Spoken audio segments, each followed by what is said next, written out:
Բարև ձեզ, սիրելի հայրենակիցներ, հարգելի գործընկերներ։ Իսկապես կարող եմ մեկ հանգամանք ընդգծել, քանի որ բացահայտվել է նաև, որ պետք է իմ թեկնածությունը որպես ազգային ժողովի նախագահի տեղակալի ևս քննարկվի, վստահաբար ներկա կլինեմ բոլոր ելույթների ընթացքում, դրանք ինձ լինեն դուրեկան, լինեն տհաճ, քավլիցի։ Ինչի համար եմ դա ասում, ոչ թե որպես սուբյեկտիվ պատկերացում, այլ որպես ազգային ժողովի, որպես ինստիտուտի նկատմամբ վերաբերմունքի ընդգծում։ Հետաքրքիր հանգամանք է, չէ՞, մենք խորհրդարանական կառավարման համակարգը որպես մոդել որդեգրած երկիր ենք, եւ այդ իմաստով այս ամբիոնը, այս նիստերի դահլիճը ամենամեծ պատասխանատվությունը պետք է կրի։ Անկեղծորեն եմ ասում, վերջին 4 տարիներին ես այդ աստիճան ուշադրությամբ չեմ հետևել ազգային ժողովի աշխատանքներին, ինչպես վերջին օրերին։ Երևի թե նկատած կլինեք, Ուժեղ Հայաստան խմբակցությունը բոլոր ելույթների ընթացքում ներկա է ազգային ժողովի նիստերի դահլիճում։ Դրանով ինչ ենք ուզում մեր հանրությանը, մեր հայրենակիցներին փոխանցել։ Սա ի դեպ հենց օբյեկտիվորեն գաղտնազերծեմ այս հանգամանքը, մեր խմբակցության ղեկավարի դիրքորոշումն է, որն էլ խմբակցության կողմից ամբողջությամբ կիսվում է, որովհետև երևի թե մեր հանրությունը իսկապես պետք է որակապես այլ մթնոլորտ եւ միջավայր տեսնի։ Գիտեմ շատ խոսվեց խոսույթի մասին եւ այլն, շատ հարցերի պատասխանը միշտ լինում է օրենքներում։ Օրինակ ազգային ժողովի կանոնակարգ սահմանադրական օրենքը արգելում է վիրավորական արտահայտություններ այս ամբիոնից հնչեցնել։ Ընդհանրապես արգելում է։ Ընդհանրապես մեր օրենսդրությունը արգելում է վիրավորանքը։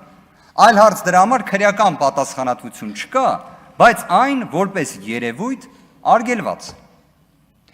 Եկեք բոլոր դեպքերում, քանի որ շատ խոսվեց Հայ փոստի մասին, որը բնավ ազգային ժողովի նախագահի տեղակալի թեկնածուի հետ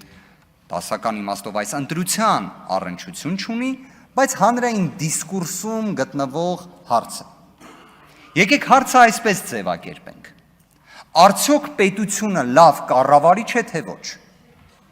Արդյոք պետական պաշտոնյաները մասնավոր ոլորտին վերաբերող ծառայությունների տեսանկյունից լավ կառավարիչ են, թե ոչ։ Միջազգային փորձը օրինակ այս հարցին ուղիղ պատասխան է տվել, որ ոչ, լավ կառավարիչ չէ։ Ավելին, միջազգային փորձը ասում է, որ այդ ամենից իրապես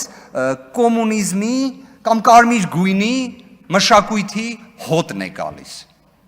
Հիմա ոնց է ստացվում, որ Հայաստանի Հանրապետությունը սրընթաց այդ ուղղությամբ է գնում։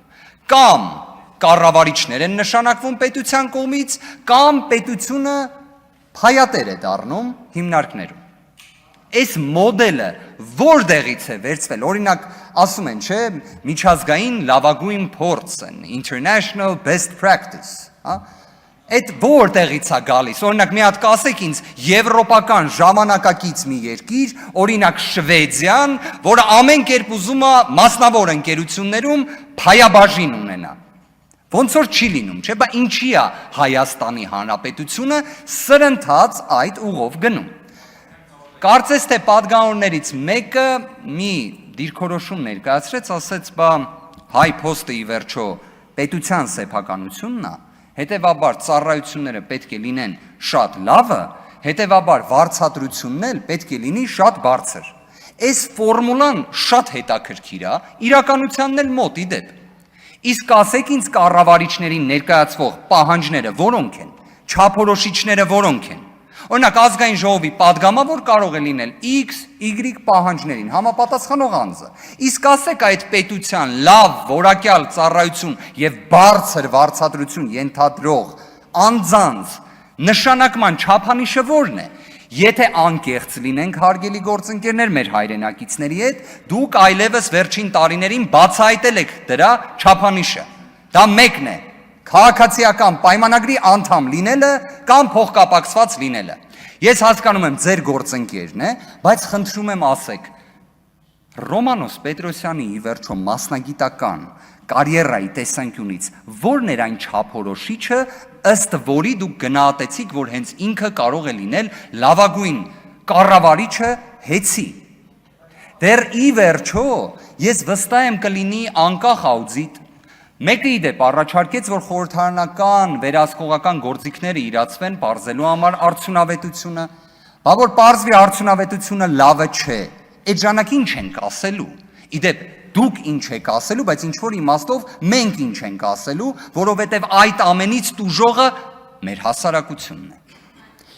Մեկ հանգամանքի ուզում եմ անպայման անդրադառնամ, քանի որ կրկին ընտրությունների հետ կապված հարցերը շատ է քննարկվում։ Ես հասկանում եմ, նորմալ է, երևի թե եթե իշխանության դիրքերից ես նայում, երբ կասկածի տակ է դրվում ընտրությունների լեգիտիմությունը, դուք ամեն կերպ դա պետք է պաշտպանեք։ Այսինքն, եթե դատարանի անալոգիան անենք, այստեղ կարելի է ասել հայցվորի կամ պատասխանողի դիրքերից հանդես գալու իրավիճակն է լինում։ Բայց այստեղ վեճ չունենք իրար հետ։ Տեսեք, օրինակ մեկը որպես ճշմարտության աղբյուր հղում տվեց Դանիել Իոնիսյանին։ Մեկն էլ ասեց, որ այ օրինակ քաղաքացիական պայմանագիր խմբակցությունից պատգամներից մեկը ամեն կերպ ասում էր, որ այդ ընտրատեղամասի արդյունքները հանգարց անվավեր չճանաչեք, հա? Մենք ինչ ենք ասում, անվավեր ճանաչեք, դրան հետևանք կա, այն է ըստ ընտրական օրենսգրքի վերաքվյարկություն, բայց օրենսգրքի պահանջը չկատարվեց, գիտեք ինչի չկատարվեց, որովհետև նախկինում քաղաքացիական պայմանագիր կուսակցության հիմնադիր անդամ պարոն Վահագն Հովակիմյանը գտավ, որ դա պետք է չանել։ Իդեպ օրենսգրքով սևը սպիտակի գրված, վարչական դատարանի օրինական ուժի մեջ մտած վճռով գրված, այդ ամենը պարոն Վահագն Հովակիմյանը գտավ, որ պետք է չարվի։ Նայեք, անվավեր չէր ճանաչվում, ստեղ կար եւս մեկ խմբակցություն։ Անվավեր ճանաչվում էր, լինում էր վերաքվյարկություն, բայց ըստ պարոն Հովակիմյանի դա լինելու էր տակտիկական քվյարկություն, որի արդյունքում լինելու էր մեկ այլ խմբակցություն եւ մեկ խմբակցություն չէր ունենալու 3/5-ը։ Հիմա այս ռեբուսը ոնց նայում ենք, հարգելի գործընկերներ, սիրելի հայրենակիցներ, շահում է մեկ ուժ, եւ այդ մեկ ուժը քաղաքացիական պայմանագիրն է։ Պարոն Կոնջորյանը իր ելույթում հղում տվեց Սահմանադրական դատարանի 1708 որոշմանը, լավ էր, որ դրան հղում տվեց, այդ որոշումը ընդունվել է ընդդիմադիր խմբակցության դիմումի հիման վրա, ներկայացուցիչը եղել է Արծվիկ Մինասյան, որն էլ ինչին էր վերաբերում, նենց տպավորություն էր օրինակ, որ տենաս ինչ մի առիթ է եղել, որ այդ ՍԴ որոշումը ծնվել է։ Քանի որ նախկինում 8-րդ գումարման ազգային ժողովի շրջանակներում կառավարող խմբակցությունը փաստացի խոչընդոտել է ընդդիմադիրներին վերապահված մշտական հանձնաժողովների նախագահների փոխնախագահների, այսպես ասած պաշտոնների համալրմանը, նույնիսկ հակասահմանադրական ճանապարհով փոխնախագահ էր նշանակել, ՍԴ որոշումը դրա մասին էր։ Ու դա պարոն Կոնջորյանը ներկայացնում է լրիվ այլ լույսի ներքո։ Սիրելի հայրենակիցներ, նման իրավիճակների հաճախ ենք հանդիպելու, որ փաստորեն խնդիրը, որը հենց ստեղծել էր իշխանությունը, լրիվ այլ լույսի ներքո ներկայացվում է որպես Սահմանադրական դատարանի որոշում։ Ես չեմ կարող անդրադարձ չկատարել քաղաքական բանտարկյալների հարցերին։ Այո, Հայաստանի Հանրապետությունում կան բազմաթիվ քաղբանտարկյալներ, բայց այս բանաձևին առաջարկում եմ հետևյալ լուծումը։ Ես շատ ուշադիր լսեցի պարոն Ռուբինյանի հոր կալանքի վերաբերյալ հանգամանք։ Գրեթե համոզված եմ, որ այդ կալանքի, թույլ տվեք պնդումն էլ կատարեմ,